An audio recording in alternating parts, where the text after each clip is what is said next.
ಕಳೆದ 15 ವರ್ಷದ ಅವಧಿಯಲ್ಲಿ ಈ 3 ಮಂದಿ ಸ್ನೇಹಿತರು ಅತ್ಯಂತ ಪರಿಶ್ರಮದಿಂದ ಪ್ರಾಮಾಣಿಕತೆಯಿಂದ ಈ ಭಾಗದಲ್ಲಿ ಶಿಕ್ಷಣಕ್ಕಾಗಿ ಉತ್ತೇಜನ ಕೊಡಬೇಕಂತ ಒಂದು ಪ್ರಮುಖ ಉದ್ದೇಶದಿಂದ ಸಾಕಷ್ಟು ಶ್ರಮ ಪಟ್ಟಿದ್ದಾರೆ. ಇವತ್ತು ಪ್ರಯತ್ನ ಮಾಡಿದರೆ ಏನಾದರೂ ಸಾಧಿಸ್ಬೋದು ಅಂಥೇಳಿ ಇವತ್ತು ಇವರು 3 ಸಹಿತ ನಮಗೆ ಎಲ್ಲರಿಗೂ ಮಾರ್ಗದರ್ಶನ ಆಗಿದ್ದಾರೆ. ಅವರ ಅನೇಕ ಸಂದರ್ಭಗಳಲ್ಲಿ ನಮಗೆ ಭೇಟಿಯಾಗಿದ್ದರು.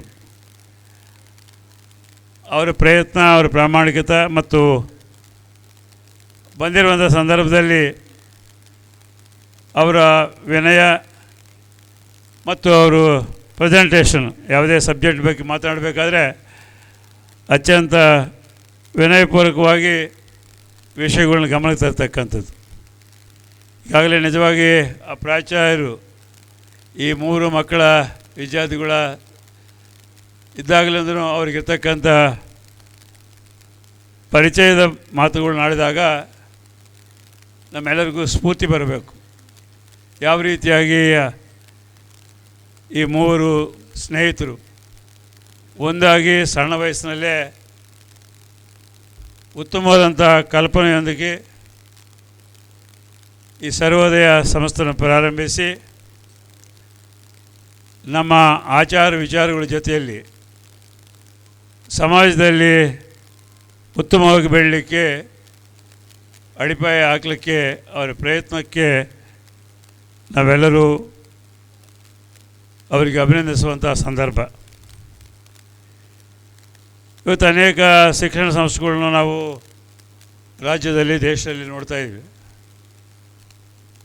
ಅನೇಕರು ಸಮರ್ಪಣಾ ದೃಷ್ಟಿಯಿಂದ ಮತ್ತು ಸಮಾಜಕ್ಕೆ ಒಳ್ಳೆಯದಾಗಲಿ ಅಂತ ಮಾಡಿರ್ತಕ್ಕಂಥ ಅನೇಕ ಮಠಾಧೀಶರು ಮತ್ತು ಅನೇಕ ಸಂಘ ಸಂಸ್ಥೆಗಳಿದೆ. ಅದೇ ರೀತಿಯಾಗಿ ಅನೇಕ ಸಂಘ ಸಂಸ್ಥೆಗಳು ಇವತ್ತು ದೊಡ್ಡ ದೊಡ್ಡ ಪಟ್ಟಣಗಳಲ್ಲಿ, ಇವತ್ತು ಬೆಂಗಳೂರು, ಮಂಗಳೂರು, ಹುಬ್ಬಳ್ಳಿ, ಧಾರವಾಡ, ಬೆಳಗಾವಿ ಇಂಥ ಪ್ರದೇಶಗಳಲ್ಲಿ ಶಿಕ್ಷಣ ಸಂಸ್ಥೆಗಳು ವ್ಯಾಪಾರಕ್ಕಾಗಿ ಮಾಡಿರ್ತಕ್ಕ ಶಿಕ್ಷಣ ಸಂಸ್ಥೆಗಳು ಸಹಿತ ನೋಡ್ತಾ ಇದ್ವಿ. ಹಾಗಾಗಿ ಸರ್ಕಾರ ಅವ್ರಿಗಾಗಿರ್ತಕ್ಕಂಥ ಅನುಭವ, ಬಂದಿರತಕ್ಕಂಥ ಆರೋಪಣೆಗಳ ನೋಡಿ ಇವತ್ತು ಈ ಪ್ರೈವೇಟ್ ಶಿಕ್ಷಣ ಸಂಸ್ಥೆಗಳಿಗೆ ಸಾಕಷ್ಟು ಕಠಿಣವಾದಂಥ ರೂಲ್ಸನ್ನು ಫ್ರೇಮ್ ಮಾಡಿದ್ದಾರೆ. ಹಾಗಾಗಿ ಅನೇಕ ಪ್ರೈವೇಟ್ ಶಿಕ್ಷಣ ಸಂಸ್ಥೆಗಳು ಸಹಿತ ನಮ್ಮ ಜೊತೆಯಲ್ಲಿ ಚರ್ಚೆ ಮಾಡ್ತಾಯಿದ್ದಾರೆ. ಹಾಗಾಗಿ ಅವರಿಗೆ ಸಾಕಷ್ಟು ತೊಂದರೆಗಳು ಸಹಿತ ಆಗ್ತಾಯಿದ್ದಾವೆ. ಕಾರಣ ಇಷ್ಟೇ, ಯಾರು ಪ್ರಾಮಾಣಿಕತೆಯಿಂದ ಸಮಾಜಕ್ಕೆ ಒಳ್ಳೆಯದಾಗಬೇಕು ಅಂಥೇಳಿ ಅವ್ರ ಪರಿಶ್ರಮದಿಂದ ತಂದಿರತಕ್ಕಂಥ ಶಿಕ್ಷಣ ಸಂಸ್ಥೆಗಳ ಮುಖಾಂತರ ಶಿಕ್ಷಣ ಕ್ಷೇತ್ರಕ್ಕೆ ಸಾಕಷ್ಟು ಅನುಕೂಲ ಆಗ್ತಾಯಿದೆ. ಅದೇ ರೀತಿಯಾಗಿ ವ್ಯಾಪಾರ ರೀತಿ ಮಾಡ್ತಕ್ಕಂಥ ಶಿಕ್ಷಣ ಸಂಸ್ಥೆಗಳಿಂದ ಸಮಾಜದಲ್ಲಿ ತೊಂದರೆ ಆಗ್ತಾಯಿದೆ. ಹಾಗಾಗಿ ಸರ್ಕಾರ ಸಹಜವಾಗಿ ಎಲ್ಲಿ ತೊಂದರೆ ಆಗ್ತಾಯಿದೆ, ಎಲ್ಲಿ ಸರಿಪಡಿಸಬೇಕು ಎಂಬ ಉದ್ದೇಶಕ್ಕಾಗಿ ಸ್ವಲ್ಪ ಕಠಿಣವಾದಂಥ ರೂಲ್ಸು, ರೆಗ್ಯುಲೇಷನ್ಸನ್ನು ಫ್ರೇಮ್ ಮಾಡುವಂಥ ಸಂದರ್ಭ ಇರ್ತದೆ. ಹಾಗಾಗಿ ಅನೇಕ ಶಿಕ್ಷಣ ಸಂಸ್ಥೆಗಳವರು ಇವತ್ತು ಸರ್ಕಾರ ಮುಂದೆ ಅವ್ರಿಗಿರ್ತಕ್ಕಂಥ ತೊಂದರೆಗಳ್ನ ಮುಂದಿಟ್ಟಿರ್ತಕ್ಕಂಥದ್ದು ಈಗಾಗಲೇ ಈಗ ಸರ್ಕಾರ ಅನುಭವಿಸ್ತರು. ಮತ್ತು ರಾಜ್ಯದ ನಮ್ಮ ಗೃಹ ಸಚಿವರಾಗಿರ್ತಕ್ಕಂಥ ಡಾಕ್ಟರ್ ಪರಮೇಶ್ವರ್ ಅವರು, ಅವ್ರಿಗೂ ಸಹಿತ ಅನೇಕ ಶಿಕ್ಷಣ ಸಂಸ್ಥೆಗಳಿದೆ.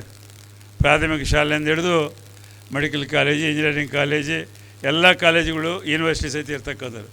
ಅವರ ಅಧ್ಯಕ್ಷತೆಯಲ್ಲಿ ಈ ಸಮಸ್ಯೆಗಳನ್ನ ಬಗೆಹರಿಸಿ ಪ್ರೈವೇಟ್ ಶಿಕ್ಷಣ ಸಂಸ್ಥೆಗಳಿಗಿರ್ತಕ್ಕಂಥ ತೊಂದರೆಗಳು ನಿವಾರಣೆ ಮಾಡಲಿಕ್ಕೆ ಒಂದು ಕಮಿಟಿನ ಮಾಡಿ ಅದನ್ನು ಸರ್ಕಾರಕ್ಕೆ ಒಂದು ರಿಪೋರ್ಟ್ ಕೊಡಬೇಕು ಅಂತೇಳಿ ಈಗಾಗಲೇ ಅವರಿಗೆ ಮಾರ್ಗದರ್ಶನ ಕೊಡಲಿಕ್ಕೆ ಒಂದು ಸಮಿತಿಯನ್ನು ಸಹಿತ ನಿರ್ಮಾಣ ಮಾಡಿದ್ರು. ಒಟ್ಟಾರೆ ಹೇಳಬೇಕಾದ ಇಷ್ಟೇ, ನಮ್ಮ ಭಾಗ, ಈ ಕಲ್ಯಾಣ ಕರ್ನಾಟಕ ಭಾಗ ಭಾಳಷ್ಟು ಹಿಂದುಳಿದಿರ್ತಕ್ಕಂಥ ಪ್ರದೇಶ. ಅನೇಕ ಕಡೆ ನಾನು 1999ರಲ್ಲಿ ಈ ಭಾಗದಲ್ಲಿ ಪ್ರಥಮ ಬಾರಿಗೆ ತಮ್ಮೆಲ್ಲರ ಆಶೀರ್ವಾದದಿಂದ ಶಾಸಕನಾಗಿರ್ತಕ್ಕ ಸಂದರ್ಭದಲ್ಲಿ ನೋಡಿದಾಗ ಶಾಲಾ ಕೊಠಡಿಗಳಿಗೆ ಸಾಕಷ್ಟು ತೊಂದರೆ ಇತ್ತು. ಶಿಕ್ಷಕರ ನೇಮಕಾತಿಗೆ ಭಾಳ ತೊಂದರೆ ಇತ್ತು. ಒಂದು ಊರಿನಿಂದ ಇನ್ನೊಂದು ಊರಿಗೆ ಹೋಗಿ ಶಿಕ್ಷಣ ಪಡಿತಕ್ಕಂಥ ಸಂದರ್ಭ ಇತ್ತು. ಮತ್ತು ಮಕ್ಕಳ ಶಾಲೆಗೆ ಬರಲಾರ್ದೆ ಡ್ರಾಪ್ಔಟ್ಸ್ ಇರ್ತಕ್ಕಂಥ ಏನೋ ತಂದೆ ತಾಯಿಗಳು ಬಂದು ಅವ್ರ ಹೆಸರು ಬರೆಸಿದರೆ ಅವರು 30-35% ಮಕ್ಕಳು ಶಾಲೆಗೆ ಬರ್ತಿದ್ದಿಲ್ಲ. ಅವ್ರು ದನ ಕಾಯಲಿಕ್ಕೋ ಕುರಿ ಕಾಯಲಿಕ್ಕೋ ಇಲ್ಲ ಮನೆ ಹತ್ರ ನೋಡ್ಕೊಳ್ಳಿಕ್ಕೋ ಸಾಕಷ್ಟು ಮಕ್ಕಳು ಇವತ್ತು 35% ಮಕ್ಕಳು 2000ರಲ್ಲಿ ನಾವು ಸರ್ವೆ ಮಾಡಿದಾಗ ಅವ್ರು ಡ್ರಾಪ್ಔಟ್ ಆಗ್ತಿತ್ತು ಬಂದಿರತಕ್ಕಂಥ ಎನ್ರೋಲ್ಮೆಂಟ್ನಲ್ಲಿ. ಸೊ ಇವೆಲ್ಲ ಕಾರಣಗಳಿಗೆ ಸರ್ಕಾರ ಬದಲಾವಣೆ ಮಾಡಬೇಕಂತ ಪ್ರಯತ್ನ ಮಾಡಿ ಆ ಸಂದರ್ಭದಲ್ಲಿ ನಾನು HKDB ಚೇರ್ಮನ್ ಆಗಿದ್ದ ಸಂದರ್ಭದಲ್ಲಿ 500 ಶಾಲಾ ಕೊಠಡಿಗಳು ಕಟ್ತಕ್ಕಂಥ ಪ್ರಯತ್ನ ಮಾಡಿದ್ವಿ. ಫಸ್ಟು ಪ್ರಯತ್ನ ಇಡೀ ರಾಜ್ಯದಲ್ಲಿ HKDBಲಿಂದ ಮತ್ತು ಶಾಸಕರ ಸಂಸದರ ನಿಧಿಯಿಂದ 500 ಶಾಲಾ ಕೊಠಡಿಗಳನ್ನ ಆಗಸ್ಟ್ 15 ಆ STMC ಅಧ್ಯಕ್ಷಗಳಿಂದ ಪ್ರಾರಂಭ ಮಾಡಿ ಮುಂದಿನ ವರ್ಷ ಅದೇ ಆಗಸ್ಟ್ 15ಗೆ 493 ಶಾಲೆಗಳು ನಾವು ಕಟ್ಟಡಗಳನ್ನ ಇನಾಗ್ರೇಟ್ ಮಾಡಿದ್ವಿ ಒಂದು ವರ್ಷದಲ್ಲಿ. 7 ಮಾತ್ರ ಮಾಡಲಿಕ್ಕಾಗಿಲ್ಲ, ಜಾಗ ಸಿಕ್ಕಿಲ್ಲ ಅಂತೇಳಿ ಮಾಡಿ ಸಿಗಲಿಲ್ಲ. ಸೊ ಆ ರೀತಿಯಾಗಿ ಪ್ರಾರಂಭ ಆಗಿರ್ತಕ್ಕಂಥದ್ದು ನಾವು ಕ್ರಾಂತಿಯಾಗುವಂಥ ರೀತಿಯಲ್ಲಿ ಕಲ್ಯಾಣ ಕರ್ನಾಟಕದಲ್ಲಿ ಕೇಂದ್ರ UPA ಸರ್ಕಾರ ಮನಮೋಹನ್ ಸಿಂಗ್ ಅವರಿರ್ತಕ್ಕಂಥ ಸಂದರ್ಭದಲ್ಲಿ 371J ಕೊಟ್ಟ ನಂತರ ಸಹಜವಾಗಿ ಈ ಭಾಗದಲ್ಲಿ ಶಿಕ್ಷಣ ಮತ್ತು ನಮ್ಮ ಎಂಪ್ಲಾಯ್ಮೆಂಟು ಹಾಗೂ ಡೆವಲಪ್ಮೆಂಟ್ಗೆ ಈ ಮೂರನ್ನು ನಾವು ಜೈನಲ್ಲಿ ಸೇರಿಸಿ ಈ ಭಾಗದಲ್ಲಿ ನಾವು ಶಿಕ್ಷಣಕ್ಕೆ ಅತಿ ಹೆಚ್ಚು ಪ್ರಾಧಾನ್ಯ ಕೊಡಬೇಕೆಂಬ ಪ್ರಯತ್ನದಿಂದ ಇವತ್ತು ಸಾಕಷ್ಟು ರೀತಿಯಾಗಿ ಕಳೆದ 13 ವರ್ಷ ಆಯ್ತಿದ್ದು. 2012ರಲ್ಲಿ UPA ಸರ್ಕಾರ ಕೇಂದ್ರದಲ್ಲಿದ್ದಾಗ ಉಭಯ ಸಭೆಗಳಲ್ಲಿ ಲೋಕಸಭಾ ರಾಜ್ಯಸಭೆಯಲ್ಲಿ ಪಾಸಾಯಿತು. 2013ರಲ್ಲಿ ಇದು ಇಲ್ಲಿ ಪ್ರಾರಂಭ ಆಗಬೇಕಾದ್ರೆ ಸಿದ್ದರಾಮಯ್ಯನವರು ಕಾಂಗ್ರೆಸ್ ಸರ್ಕಾರ ನೇತೃತ್ವದಲ್ಲಿ ಇದು ಈ ಕಲ್ಯಾಣ ಕರ್ನಾಟಕದ ಭಾಗದಲ್ಲಿ ಇದನ್ನು ಜಾರಿಗೊಳಿಸ್ತಕ್ಕಂಥ ಒಂದು ಪ್ರಯತ್ನ ಮಾಡಿದ್ವಿ. ಹಾಗಾಗಿ ಅಲ್ಲಿಂದ ಇಲ್ಲಿ ತನಕ ಸಾಕಷ್ಟು ಅಭಿವೃದ್ಧಿ ಕೆಲಸಗಳು ಆಗ್ತಕ್ಕಂಥ ಒಂದು ಪರಿಸ್ಥಿತಿ ನಾವು ನೋಡ್ತಾಯಿದ್ದೀವಿ. ಕೇವಲ ನಾವು ಕನ್ನಡ ಶಾಲೆಗಳನ್ನ ಮಾಡೋದ್ರ ಮುಖಾಂತರ ಜನರಿಗೆ ತೃಪ್ತಿ ಇಲ್ಲ.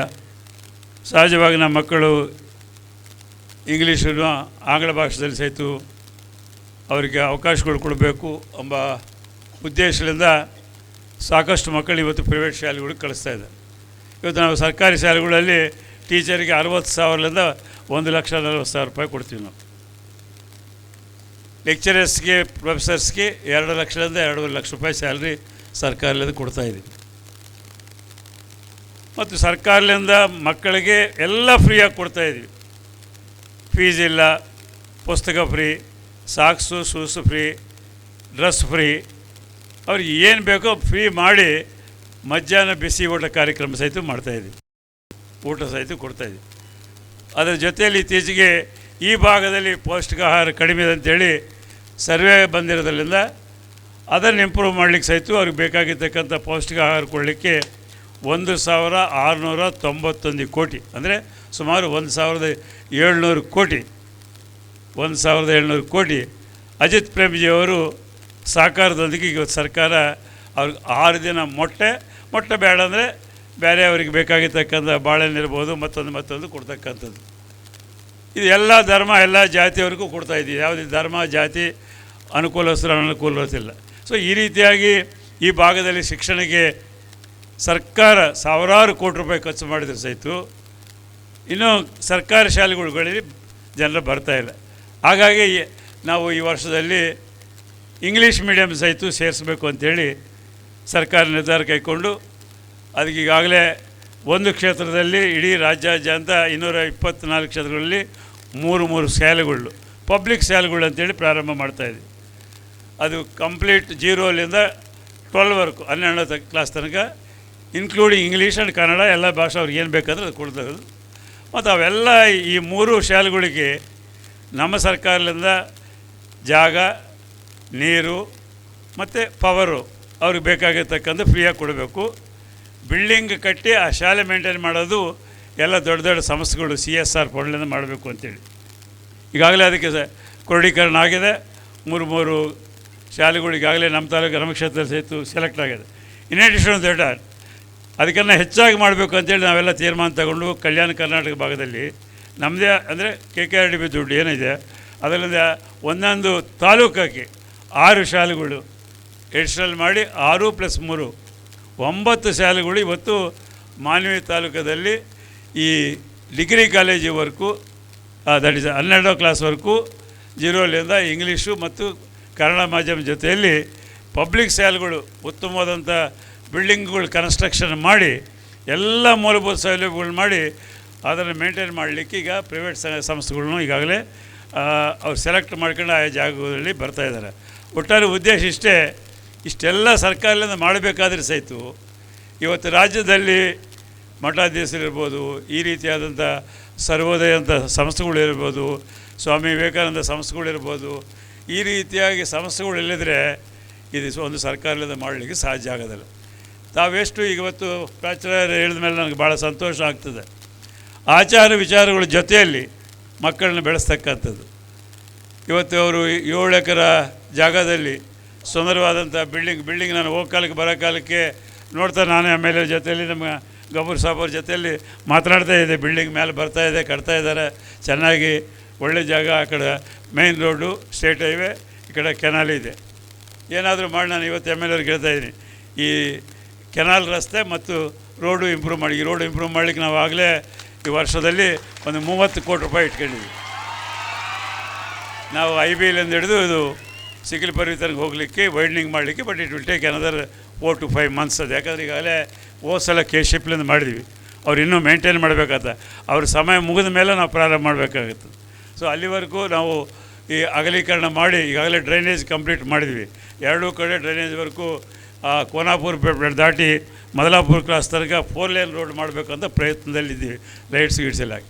ಆದರೆ ನಾವು ನಮ್ಮದೇ ಆದಂಥ ಒಂದು ಮೂಲಭೂತ ಸೌಲಭ್ಯಗಳು ಒದಗಿಸೋ ಜೊತೆಯಲ್ಲಿ ಇವತ್ತು ಈ ರೀತಿಯಾದಂಥ ಸಂಸ್ಥೆಗಳು ಮತ್ತು ಮಠಾಧೀಶರು ಮಾಡುವಂಥ ಪ್ರಯತ್ನದ ಮುಖಾಂತರ ನಾವು ಈ ಕಲ್ಯಾಣ ಕರ್ನಾಟಕದಲ್ಲಿ ನಾವು ಬೇರೆ ಪ್ರದೇಶಗಳಿಗೆ ನಾವು ಕಾಂಪಿಟೇಟ್ ಮಾಡಬೇಕಾಗತ್ತೆ.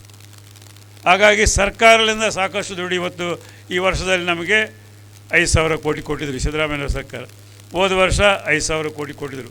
ಮತ್ತು ನಾಳೆ ಬಜೆಟ್ಟು ಮಾರ್ಚ್ ತಿಂಗಳ 6ನೇ ತಾರೀಕು 10ನೇ ತಾರೀಕು ಡೇಟ್ ಫಿಕ್ಸ್ ಮಾಡಿ ಮತ್ತೆ 5,000 ಕೋಟಿ ಸಿಗ್ತದೆ.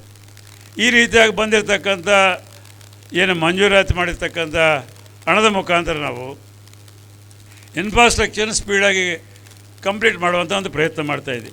ನಾವೀಗ ಮೈಸೂರು ಭಾಗಕ್ಕೋ, ಹಾಸನ ಭಾಗಕ್ಕೋ, ಮಂಗಳೂರು ಭಾಗಕ್ಕೋ ಸರಿಸಮಾನವಾಗಿ ಹೋಗ್ಬೇಕಾದ್ರೆ ನಾವು ನಮ್ಮ ನಮ್ಮ ಅಬ್ಸರ್ವೇಷನ್ ಪ್ರಕಾರ 100 ವರ್ಷ ಹಿಂದಿದ್ದೀವಿ ಅಂತೇಳಿ ಜನರು ಮಾತಾಡ್ತಿದ್ರು. ಆ 100 ವರ್ಷದ್ದು ಬ್ಯಾಲೆನ್ಸನ್ನು ಸರಿಪಡಿಸ್ಬೇಕಾದ್ರೆ ಎಲ್ಲರೂ ವೇಗವಾಗಿ ನಾವು ಓಡಬೇಕಾಗ್ತದೆ. ಅದು ಮೂಲಭೂತ ಸೌಲಭ್ಯಗಳು ಮಾಡ್ತಕ್ಕಂಥದ್ದು, ರಸ್ತೆಗಳಿರ್ಬೋದು, ಜಾಗಗಳಿರ್ಬೋದು, ಲೈಟಿಂಗ್ನೇ ಇರ್ಬೋದು, ಶಿಕ್ಷಣ ಇರ್ಬೋದು, ಆರೋಗ್ಯದ ಇರ್ಬೋದು. ಈ ವರ್ಷ ಆರೋಗ್ಯದ ಇದರಲ್ಲಿ ಶಿಕ್ಷಣಕ್ಕೆ ಹೋದ ವರ್ಷ 1,250 ಕೋಟಿ ಕೊಟ್ಟಿವಿ. 360 ದಿವಸದಲ್ಲಿ 1,250 ಕೋಟಿ ಖರ್ಚು ಮಾಡಬೇಕು. ಈ ವರ್ಷದಲ್ಲಿ 1,250 ಕೋಟಿ ಕೊಟ್ಟಿವಿ. ಎಲ್ಲ ಕಡೆ ಶಾಲಾ ಕಟ್ಟಡಗಳು ನಡೀತಾ ಇದೆ, ಕಾಂಪೌಂಡ್ಗಳು ನಡೀತಾ ಇದೆ, ಟಾಯ್ಲೆಟ್ಸ್ ನಡೀತಾ ಇದೆ, ಎಲ್ಲ ಕಡೆ ಮಾಡ್ತಾಯಿದೆ. ಅಂಗನವಾಡಿಗಳು ಕೂಡ ಸಹಿತ ನಮ್ಮ ಈ ಕ್ಷೇತ್ರದಲ್ಲಿ ಬರುವಂಥ ಮುಂದಿನ ವರ್ಷದಲ್ಲಿ ಎಲ್ಲ ಅಂಗನವಾಡಿ ಕಟ್ಟಡಗಳು ಸರ್ಕಾರ ಕಟ್ಟಡಗಳು ಆಗ್ತವೆ. ಇನ್ನು ಕೇವಲ 15-20 ಬಿಡೋದು ಈ ವರ್ಷ ಬಜೆಟ್ನ ಅದಕ್ಕೆ ಸಹಿತ ಬಿಡೋದು. ಇದರ ಜೊತೆಯಲ್ಲಿ ನಾವು ಇವತ್ತು ಆರೋಗ್ಯಕ್ಕೆ ಸಹಿತ ಇವತ್ತು ಪ್ಯಾರಾಮಿಲಿಟ್ರಿ ಮತ್ತು ನಿಮ್ಮೇನು ನಮಗೆ ಬೇರೆ ಬೇರೆ ನೀವು ಪ್ರಾರಂಭ ಮಾಡಿದ್ರಿ. ಇವತ್ತು ನರ್ಸಿಂಗು, D.Pharmacy, ಆಮೇಲೆ ಮತ್ತು ನೀವು B.Pharmacyಗೆ ಹೋಗ್ಬೋದು, ಅದನ್ನು ಮಾಡ್ಬೋದು. ಈ ರೀತಿಯಾಗಿ ನೀವು ಅಭಿವೃದ್ಧಿ ಮಾಡಬೇಕಾದ್ರೆ ಆರೋಗ್ಯ ದೃಷ್ಟಿಯಿಂದ ತಾವು ಎಲ್ಲ ಮಾಡ್ತಾಯಿದ್ರಿ.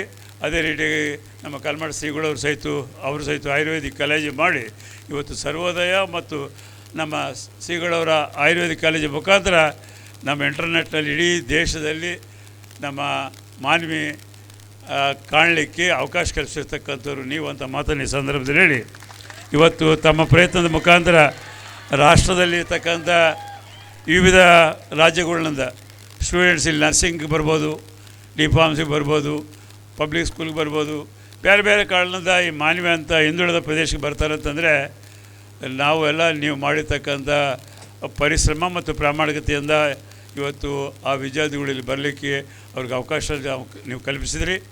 ನಿಮ್ಮ ಜೊತೆಯಲ್ಲಿ ನಾವು ಮತ್ತು ನಮ್ಮ ಕ್ಷೇತ್ರದ ರಸ್ತೆಗಳನ್ನ ಅಭಿವೃದ್ಧಿ ಮಾಡ್ತಕ್ಕಂಥ ಇವತ್ತು ನೀವು ನೋಡಿದ್ರಿ, ಕಲಮಲ್ಲ ಕ್ರಾಸ್ನಿಂದ ಸಿಂಧನೂರ್ವರೆಗೂ ಹೋಗೋದು 78 ಕಿಲೋಮೀಟ್ರು.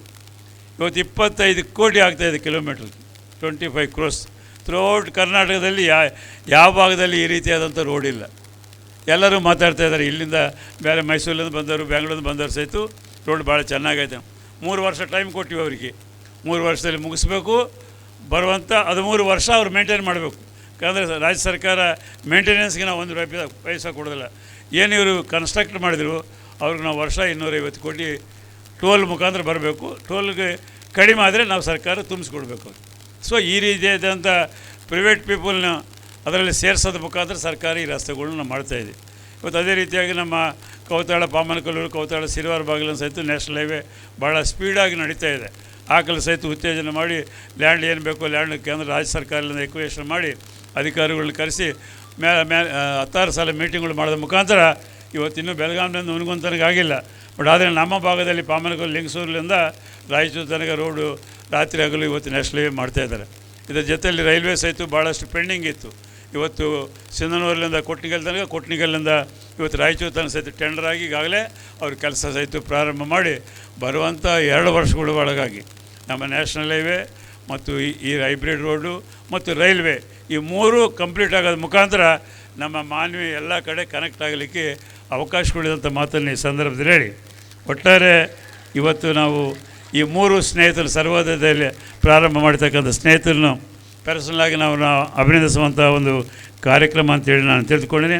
ಅವ್ರು ಮಾಡುವಂಥ ಪ್ರಯತ್ನ ಮುಂದಿನ ಕಾಲದಲ್ಲಿ ಇನ್ನೂ ಹೆಚ್ಚಿನ ರೀತಿಯಲ್ಲಿ ಅವ್ರು ಮಾಡುವಂಥ ಎಲ್ಲ ಪ್ರಯತ್ನಕ್ಕೆ ನಮ್ಮ ಸಹಕಾರ ಇರ್ತಂಥ ಮಾತನ್ನು ಈ ಸಂದರ್ಭದಲ್ಲಿ ಹೇಳಿ, ಅವ್ರ ಜೊತೆಯಲ್ಲಿ ಅವ್ರಿಗೆ ಏನಾದರೂ ಪ್ರಾಥಮಿಕವಾಗಿ ನೀರಿಂದಾಗಲಿ ಲೈಟಿಂದಾಗಲಿ ಮತ್ತೊಂದು ಏನಾದರೂ ಬೇಕಾದರೆ ಶಾಸಕರು ನಾವು ಇಲ್ಲಿದ್ದೀವಿ, ಅದನ್ನು ತಮಗೆ ಆ ರೀತಿಯಾದಂಥ ಸಹಿತ ಸಹಕಾರ ನೀಡಲಿಕ್ಕೆ ನಾವು ಸಿದ್ಧರಿದ್ದಂಥ ಮಾತನ್ನು ಹೇಳಿ, ಇಂಥ ಅತ್ಯಂತ ಉತ್ತಮವಾದಂಥ ಕಾರ್ಯಕ್ರಮದಲ್ಲಿ ಪೂಜ್ಯರ ಸನ್ನಿಧಿಯಲ್ಲಿ ನಮ್ಮನ್ನು ಬರಮಾಡಿಕೊಂಡು ಸ್ವಾಗತ ಮಾಡಿ ಈ ಕಾರ್ಯಕ್ರಮದಲ್ಲಿ ಉದ್ಘಾಟನೆ ಮಾಡಿ ಮಾತನಾಡಲಿಕ್ಕೆ ಅವಕಾಶ ಕಲ್ಪಿಸಿರ್ತಕ್ಕಂಥ ಸ್ನೇಹಿತರಾದ ಮನೋಜ್ ಕುಮಾರ್ ಮಿಶ್ರಾ ಅವ್ರಿಗೂ, ಅನಿಲ್ ಕುಮಾರ್ ಅವ್ರಿಗೂ, ಆಂಜನೇಯ ಅವ್ರಿಗೂ ಮತ್ತು ಅವ್ರ ಜೊತೆ ಇರತಕ್ಕಂಥ ಎಲ್ಲ ಈ ಸರ್ವೋದಯ ಪದಾಧಿಕಾರಿಗಳಿಗೂ, ಈ ಸರ್ವೋದಯ ಶಿಕ್ಷಣ ಸಂಸ್ಥೆಯ ಶಿಕ್ಷಕ ವೃಂದದವ್ರಿಗೂ, ವಿದ್ಯಾರ್ಥಿನಿಯರಿಗೂ, ಇವರು ಸಹಕಾರ ಕೊಟ್ಟಿರ್ತಕ್ಕಂಥ ಎಲ್ಲ ಗಣ್ಯರಿಗೂ, ವೇದಿಕೆ ಮೇಲೆ ಆಸೀನರಾಗಿರ್ತಕ್ಕಂಥ ಎಲ್ಲ ಹಿರಿಯರಿಗೂ, ಮಾಧ್ಯಮದ ಸ್ನೇಹಿತರಿಗೂ ವಂದಿಸಿ ನಾನು ಮಾತು ಮುಗಿಸ್ತೀನಿ.